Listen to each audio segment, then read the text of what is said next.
Dan ada dosa syubhat, ini yang banyak orang terjerumus dan dia tidak tahu kalau dia sedang terjerumus. Dia anggap itu ibadah padahal sebenarnya bukan. Ya.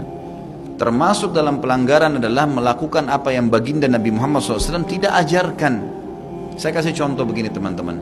Kalau anda berkata maulid ini memperingati hari lahirnya atau hari matinya seseorang adalah hal yang boleh-boleh saja karena itu baik teman-teman. Seperti anda sedang kerja di satu perusahaan. Kita kerja di satu perusahaan. Perusahaan punya peraturan-peraturan. Kita masuk misalnya building itu ada 10 tingkat, rapi, bersih. Kita sebagai pegawai ingin berbuat perbuatan yang kita lihat baik. Tapi perusahaan tidak suruh. Seperti misalnya kita membeli kembang, kita taruh kembang di pintu utama masuk kantor. Pemilik perusahaan tidak mau itu. Kalau dia mau dia sudah taruh kembang. Niat kita baik.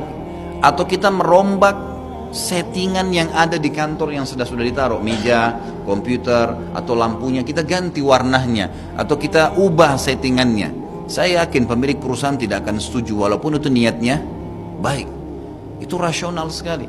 Bagaimana dengan orang yang sudah Allah sempurnakan agamanya lalu dia buat-buat dengan alasan itu baik. Walaupun bunga tadi wangi, walaupun settingan itu bagus, yang punya nggak mau, gitu kan? Kalau dia mau dia sudah suruh. Dia bisa suruh. Allah subhanahu wa ta'ala maha sempurna. Dan Allah sudah turunkan dalam surah Al-Ma'idah ayat 3. A'udzu billahi minasyaitonir rajim. Al-yawma akmaltu lakum dinakum. Hari ini aku sudah sempurnakan agama kalian. Enggak butuh lagi tambahan. Kata Ibnu Katsir, kata para ulama tafsir, menandakan orang Islam tidak butuh lagi ajaran apapun. Wa atmamtu alaikum ni'mati, dan nikmatku akan aku sempurnakan. Maknanya kalau kalian yakini dan jalankan agama kalian yang sudah saya sempurnakan. Wa raditu lakumul Islam madina, dan aku ridha kalau kalian beragama Islam. Dengan Islam aku akan terima, selain Islam aku tidak akan terima. Itu maknanya. Jadi tidak perlu tambah-tambahan teman-teman sekalian. Kalau Nabi Muhammad SAW tidak pernah lakukan maulid, kenapa anda lakukan? Apa maunya gitu loh.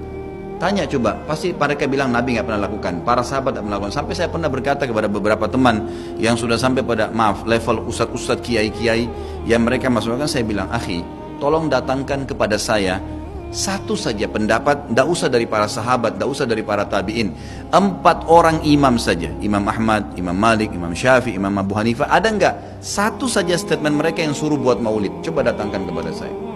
Tidak pernah ada, satu pun tidak ada statement mereka. Dan itu muncul justru setelah mereka meninggal. Imam Abu Hanifah meninggal tahun 150 Hijriah, Imam Malik meninggal 179 Hijriah, Imam Syafi'i meninggal 204, Imam Ahmad meninggal 240 Hijriah. Itu munculnya maulid di tahun pas Imam Ahmad terakhir tuh, 10 tahun sebelum meninggal, 230 Hijriah oleh orang-orang Syiah yang ada di Mesir. Itu mereka lakukan.